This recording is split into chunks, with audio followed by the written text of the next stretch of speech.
ಸಮಸ್ತ ಕರ್ನಾಟಕ ಜನತೆಗೆ ನಿಮ್ಮ ಕಾನೂನು ಸಲಹೆಗಾರ ಜೀವನ್ ಕುಮಾರ್ ಮಾಡುತ್ತಿರುವ ವಂದನೆಗಳು.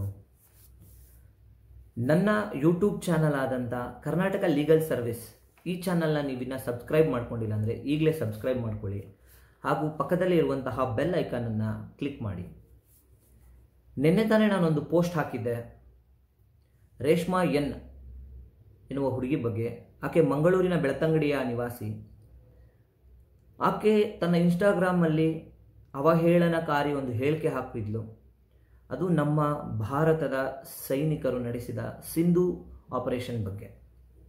ಆ ಪ್ರಕರಣ ಇನ್ನು ಮಾಸೇ ಇಲ್ಲ, ಆಲ್ರೆಡಿ ಮತ್ತೆ ಒಂದು ಅದೇ ಥರ ಪ್ರಕರಣ ನಮ್ಮ ಕೋಲಾರ ಹತ್ರ ಇರೋ ಬಂಗಾರಪೇಟೆಯಲ್ಲಿ ನಡೆದಿದೆ.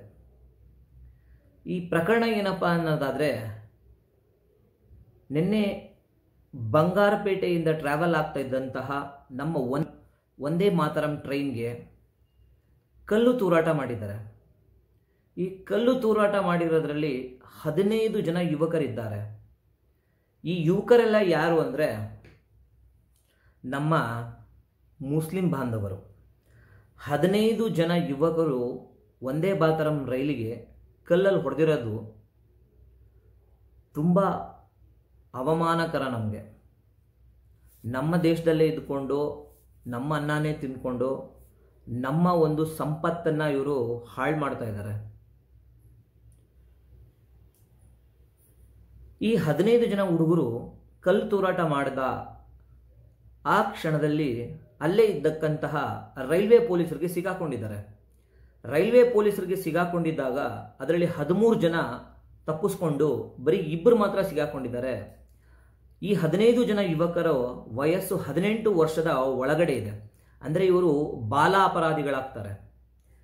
ಈಗ ದೊಡ್ಡವರು ಮಾಡಿದ್ರೆ ಎಲ್ಲಿ ಅವ್ರ ಮೇಲೆ ಒಂದು ಟೆರರಿಸ್ಟ್ ಆಕ್ಟಿವಿಟಿ ಆಗುತ್ತೆ ಅಂತ ಹೇಳಿ ಸಣ್ಣ ಸಣ್ಣ ಮಕ್ಕಳ ಕೈಲಿ ಈ ರೀತಿ ಕಲ್ಲು ತೂರಾಟ ಮಾಡಿಸೋದು, ದೇಶದ್ರೋಹದ ಕೆಲಸಗಳನ್ನ ಪಾಕಿಸ್ತಾನದ ಹೊರಗಿನಿಂದ ಒಳಗಡೆನೆ ಮಾಡಿಸ್ತಾ ಇದ್ದಾರೆ. ಈ ರೀತಿ ನಮ್ಮ ದೇಶನ ಹಾಳು ಮಾಡಬೇಕು ಅಂದರೆ ಪಾಕಿಸ್ತಾನದಿಂದನೇ ಬರಬೇಕು ಅಂತ ಏನಿಲ್ಲ, ನಮ್ಮ ದೇಶದಲ್ಲಿರುವಂಥ ಇಂಥ ಕಚಡಗಳಿಂದನೂ ಆಗುತ್ತೆ.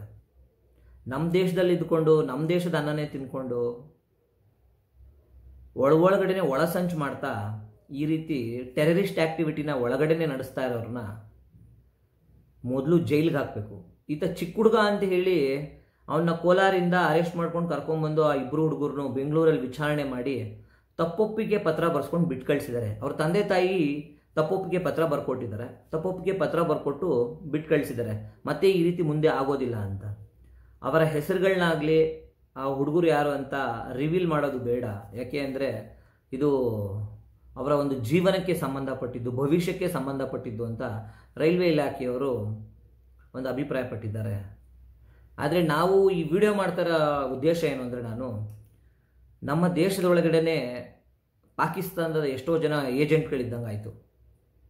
ಇವ್ರನ್ನೆಲ್ಲ ನೆನ್ನೆನೇ ಹೇಳಿದಾಗೆ ಟೆರರಿಸ್ಟ್ ಆ್ಯಕ್ಟಿವಿಟೀಸಲ್ಲಿ ಒಂದು FIR ಲಾಡ್ಜ್ ಮಾಡಿ ಒಳಗಡೆ ಹಾಕಿ ಒಂದು ಸ್ವಲ್ಪ ದಿನ ಚೆನ್ನಾಗಿ ಟ್ರೀಟ್ಮೆಂಟ್ ಕೊಟ್ಟರೆ ಮತ್ತೆ ಈ ರೀತಿ ಪ್ರಕರಣಗಳು ನಮ್ಮ ಕರ್ನಾಟಕದಲ್ಲಿ ಮರುಕಳಿಸಲ್ಲ. ತಮ್ಮ ಅಭಿಪ್ರಾಯಗಳು ಏನಿದೆ ಈ ಪ್ರಕರಣದ ಬಗ್ಗೆ ಅದನ್ನು ಕಮೆಂಟ್ ಸೆಕ್ಷನಲ್ಲಿ ಹೇಳಿ. ಈ ರೀತಿ ದೇಶದ್ರೋಹಿಗಳನ್ನ ಏನು ಮಾಡಬೇಕು ಅಂತ ತಮ್ಮ ಒಂದು ಊಹೆಗೆ ಬಿಟ್ಟಿರ್ತೀನಿ.